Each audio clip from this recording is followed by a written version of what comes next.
नमस्कार, मैं हूं अखिलेश पांडे और आप देख रहे हैं सी न्यूज भारत। वक्त हो चुका है न्यूज आवर का। एमएलसी चुनाव में भाजपा प्रत्याशी कुंवर महाराज सिंह ने भारी मतों से विजय हासिल की है। उन्होंने सपा के मकसूर अहमद को 3,826 वोटों से करारी मात दी है। इस चुनाव में निर्दलीय प्रत्याशी अच्छन अंसारी को 16 वोट मिले हैं, जबकि 108 वोट निरस्त हो गए हैं। एमएलसी की मतगणना मंगलवार सुबह करीब 8 बजे से शुरू हुई थी। बरेली में ये मतगणना संजय कम्युनिटी हॉल में हो रही थी, जिसमें पहले राउंड के नतीजों में भाजपा के कुंवर महाराज सिंह 1,702 वोटों से सपा से आगे चल रहे थे, जबकि निर्दलीय प्रत्याशी अच्छन सिंह को केवल 6 ही वोट मिले थे। मगर फाइनल वोटिंग में महाराज सिंह ने भारी मतों से जीत दर्ज कराई। एक मिनट, आपको ये नंबर तो पता चल गए? मेरे ख्याल से 3,000 वोटों से ऊपर होंगे आप। शायद मतलब अभी मैं अंदर गया जी आप कह रहे हैं तो सच ही कह रहा हूँ। 42,000 कुछ मिले ना। एमएलसी साहब, ये जानना चाहेंगे आपकी जीत में आपको क्या कारण नजर आते हैं? हमारा ही भारतीय जनता पार्टी ने मुझको टिकट दिया। मैं प्रत्याशी हूँ भाजपा का, और भाजपा का कुशल नेतृत्व, हमारे परिश्रमी कार्यकर्ता और मतदाताओं के बीच में जिस तरह से हमारे सब कार्यकर्ता संगठन के पदाधिकारी गए उन तक, और मतदाताओं का जो स्नेह मिला, यही जीत का कारण।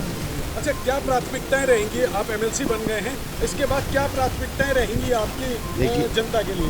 देखिए, मैं गांव से जुड़ा हुआ कार्यकर्ता हूं भाजपा का, और खुद भी किसान हूं पेशे से, और गांव में हमारे स्कूल हैं, हमारे जो अस्पताल खुल रहे हैं, और बहुत सारी चीज़ें हैं। आदरणीय प्रधानमंत्री जी कहते हैं हर घर तक जो है शुद्ध पेयजल पहुंचना चाहिए, बिजली पहुंच ही रही है, आवास बन रहे हैं, ये सब तो, और ये सारी प्रक्रियाएं जो हैं विकास की, ये सब आगे बढ़ें। हमारे सारे जनप्रतिनिधि लगातार लगे हुए हैं, सब लोग हैं, चाहे हमारे सांसद हों, विधायक हों, हमारे चेयरमैन हैं, प्रधान हैं, ब्लॉक प्रमुख हैं, सारे लोग, इन सबके साथ सहयोग करना ये मेरी प्राथमिकता है। रामपुर में अभी तक वर्चस्व देखा गया है, समाजवादी पार्टी की ही सीटें निकली थी, आपने वो मित्र तोड़ा है। किस तरीके की वहाँ पे भी किस तरीके का कार्य आगे होता है? देखिए, हमारे वहाँ 2 विधायक जीते हैं, अभी 5 में से 2 विधायक हमारे जीते हैं, और हम संगठन हमारा बहुत मजबूत है उन सबके साथ में, और सबने बहुत मन से रामपुर के लोगों, मैं अनजान आदमी था रामपुर के लोगों के लिए, उसके बावजूद भी जिस तरह से जनप्रतिनिधियों ने, सब संगठन लोगों ने चुनाव लड़ाया, मैं उनके साथ मैं कंधे से कंधा मिला के काम करूँगा। निश्चित रूप से सब अच्छा होगा। जय श्री राम जी की कृपा रहेगी। आखिरी सवाल, बरेली के लिए रोजगार को लेकर बड़ी चुनौतियां हैं, किस तरीके से आप सदन में आवाज़ उठाएंगे? मैं तो अभी पहली बार बना हूँ, इससे पहले मैं कभी ब्लॉक प्रमुख तक नहीं बना, प्रधान तक नहीं बना।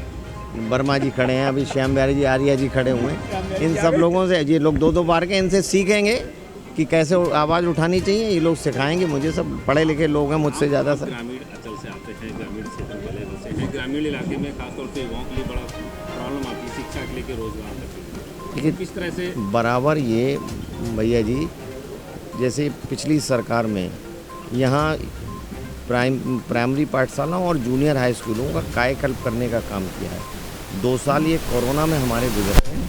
अब उन सब जगह पिछली सरकारों ने स्कूलों में उस तरह से चिंता नहीं की जिस तरह से होनी चाहिए। मैं कोई दोषारोपण नहीं कर रहा हूँ, लेकिन हम लोग लग के उसके लिए काम करेंगे तो निश्चित रूप से आप देखिए अच्छा होगा। कुछ क्या नया मिलेगा? अब इसके बारे में मैंने अभी कुछ सोचा नहीं है। अभी तो फिलहाल आप लोगों ने, यहाँ की जनता ने नई सरकार दिलवाई है, वो सरकार मिलकर बहुत सारी चीज़ें नया करने वाली है। आपको बहुत बधाई। बरेली एमएलसी चुनाव को लेकर आज मतगणना का कार्य पूरा हो चुका है। हम आपको बताना चाहते हैं, बरेली और रामपुर से नवनिर्वाचित महाराज सिंह जी यहाँ से विजयी हुए हैं, भारी मतों से उनकी जीत हुई है। अब हम जानना चाहते हैं उनसे कि किस तरह विकास के मुद्दों को लेकर वो एक्टिव हैं।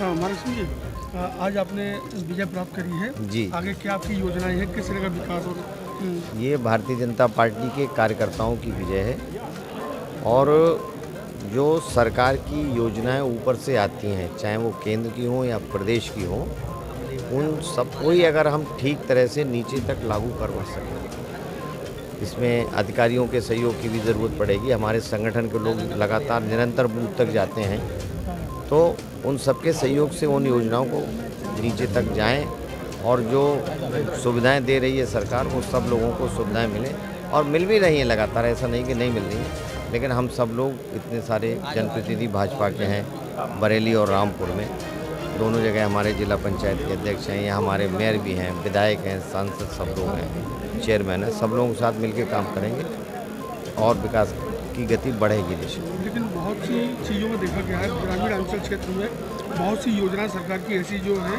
जो धरातल पे नहीं आ पाई है, वो अभी तक कागजों में चल रही है, उनको लेकर क्या प्रण बताएंगे? नहीं, उनको लेके हम लोग बात करेंगे। हम सब लोग हैं यहाँ, 7 विधायक हमारे जीते हैं और मैं हो जाऊंगा, बाकी सारे लोग हैं सर, बैठेंगे अधिकारियों के साथ में, जहाँ कहीं कोई कमी दिख रही है उस कमी को समझेंगे और उसको पूरा करने का काम करेंगे। इतना बड़ा सबसे बड़ा प्रदेश है, इतने सारे गांव हैं, तो कहीं ना कहीं कमी कुछ निश्चित छूट रही होगी, तो उसको पूरा करेंगे। और ये तो चीज़ें विकास आप जानते हैं एक ऐसी प्रक्रिया है जो निरंतर अपने आगे बढ़ती रहती है। आज हम कच्चा घर बनाते हैं, 4 साल बाद उसको पक्का करने की कोशिश करते हैं, फिर और अच्छा करते हैं। तो ये स्वाभाविक प्रक्रिया है, इसको करने का काम करेंगे निश्चित। देखिए किस विश्वास से महाराज सिंह जी ने ये बात कही है कि जो भी छूटे हुए कार्य हैं जो धरातल तक नहीं आ पाए हैं, जो सरकारी योजनाएं हैं उनको भी दृढ़ता के साथ पूर्ण करेंगे। बरेली से सी न्यूज़ संवाददाता विनय चौहान की रिपोर्ट। फिलहाल इस खबर में इतना ही। देश दुनिया की तमाम खबरों के लिए देखते रहें सी न्यूज़ भारत। हर खबर आपके साथ, आपके हाथ।